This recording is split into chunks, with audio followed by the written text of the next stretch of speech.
तीन उदाहरण तो आज ही के दिखा रहे हैं हम लोग, जहां पश्चिम बंगाल में पत्थर चल रहा है, कानपुर में पत्थर चल रहा है, औरंगाबाद में पत्थर चल रहा है, राजस्थान में पुलिस से लड़ जा रहे हैं लोग कि नमाज पढ़ने दो, जबकि बड़े बड़े मुफ्ती मौलाना आके फतवे दे चुके हैं कि घर से आप नमाज पढ़ सकते हैं, कोई जरूरत नहीं इकट्ठे होने की, भीड़ लगाने की। कैसे रोके इनको? नहीं, वो बिल्कुल जो पुलिस अपना काम कर रही है बिल्कुल ठीक कर रही है, उसे करना चाहिए। लॉकडाउन अगर है तो लॉकडाउन है, दैट्स इट। अगर नहीं मान रहा है कोई तो उठा के जेल में डालिए, और जो कार्रवाई करनी है पुलिस को करनी चाहिए। इस पे बिल्कुल कोई इफ एंड बट नहीं है। मैं देख रहा हूँ यहाँ पुरानी दिल्ली में भी मैंने देखा है, और भी कई इलाकों में देखा है कि बहुत सी जगहों पे लॉकडाउन लॉकडाउन के वायलेशन बहुत सीवियरली हो रहा है। इसको टॉलरेट नहीं किया जा सकता, बिल्कुल किसी कीमत पे नहीं किया जा सकता, without mincing any words I से। नाउ ये बंगाल की जो ये सिचुएशन बन रही है, पिछले एक हफ्ते से अंदाजा हो रहा है कि पॉलिटिक्स शुरू हो गई।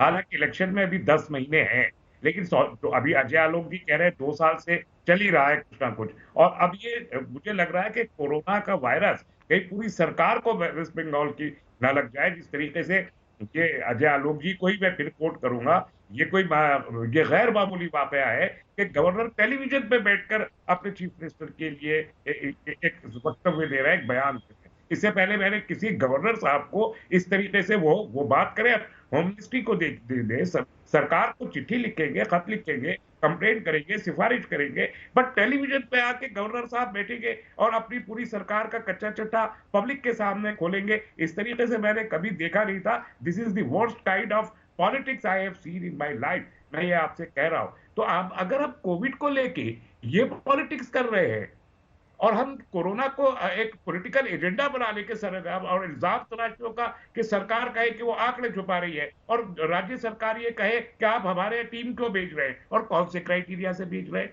जो 8 हमारी स्टेट सबसे ज्यादा इफेक्टेड है अभी तक पूरे मुल्क में, उसमें वेस्ट बंगाल शामिल नहीं है।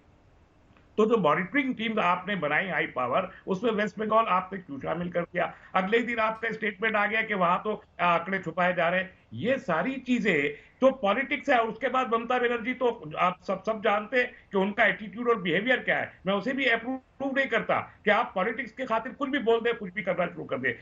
ये मौका नहीं था कि आप इस किस्म के इल्जाम दर इल्जाम लगाएं नहीं और तो फिर पत्थरबाजी भी चले आप, उसको भी। ये नहीं मैं किया एक जा सवाल सकता। पूछता हूं तस्लीम साहब आपसे। अक्सर कोरोना को लेकर जब बहस हो रही है पिछले कई दिन से, तो आपका तर्क यह रहता है कि साहब जांच ही नहीं हो रही तो पता कैसे लगेगा कितने लोगों को कोरोना है? इस देश में तो टेस्टिंग के नाम पे हम जीरो है, नील बटे सन्नाटा है।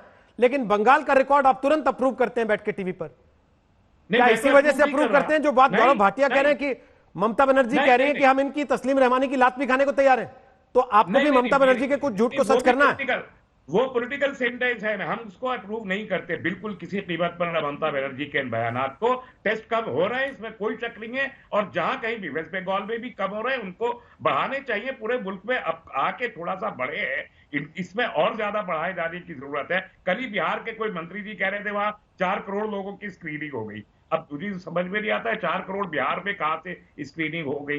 तो ये जो स्क्रीनिंग का और जो टेस्ट का हमारा प्रोसीजर है पूरे देश में अभी तक अप टू दी मार्क नहीं है, इंक्लूडिंग वेस्ट बंगाल। लेकिन मेरा एक सवाल यह है कि जब आपके सामने दो लोग होंगे, एक पार्टी का प्रवक्ता और एक राज्य का राज्यपाल, तो किसकी बात को ऑथेंटिक मानेंगे? राज्यपाल की बात को ऑथेंटिक मानेंगे कि पार्टी प्रवक्ता की बात को ऑथेंटिक तो मानेंगे? होना चाहिए, राज्यपाल को तो यहाँ होना ही नहीं चाहिए इस फोरम पे। मतलब क्या है राज्यपाल साहब का कि वो यहाँ बैठेंगे? वो गवर्नमेंट से बात करें, वो अच्छा, सीधे राज्यपाल गवर्नमेंट के के अभिव्यक्ति की नुमाइंदे, आजादी गवर्नमेंट को को अप्रूव नहीं रिपोर्ट करते करें। आप? ठीक है सर, ओके। गौरव भाटिया जवाब दीजिए, उसके बाद मोनोजीत नहीं मंडल आपके पास आ रहा हूं। गौरव भाटिया आपके जवाब पर टिप्पणी करना चाहते हैं, फिर मोनोजीत मंडल के पास आ रहा हूं। बोलिए गौरव, जल्दी से, छोटा रखिएगा प्लीज। देखिए रोहित जी, कितना दुर्भाग्यपूर्ण है कि गवर्नर साहब ने क्या बात उठाई। उन्होंने कहा कि जो राशन है गरीबों तक नहीं पहुंच रहा है। ये चिट्ठी में भी लिखा हुआ है मुख्यमंत्री को। उन्होंने ये भी बात उठाई कि टेस्टिंग कम हो रही है, और अगर गवर्नर साहब चिंतित है तो गवर्नर साहब गलत है। कोई निंदा नहीं कर रहा ममता बनर्जी की, जो बात भी नहीं करना चाहती गवर्नर साहब से। पुलिस पे अटैक हो रहा है, उनको मारा जा रहा है, ये चिंताजनक नहीं है इन लोगों के लिए, क्योंकि इनको तुष्टीकरण की राजनीति करनी है। और वजह क्या है मैं आपको बता दूं। आपने कहा कि मुफ्ती कह चुके हैं कि नमाज नहीं पढ़ी जाएगी। रोहित जी, मैं आपत्ति दर्ज करता हूं इस बात पे। इसलिए करता हूं कि देश कानून से चलता है।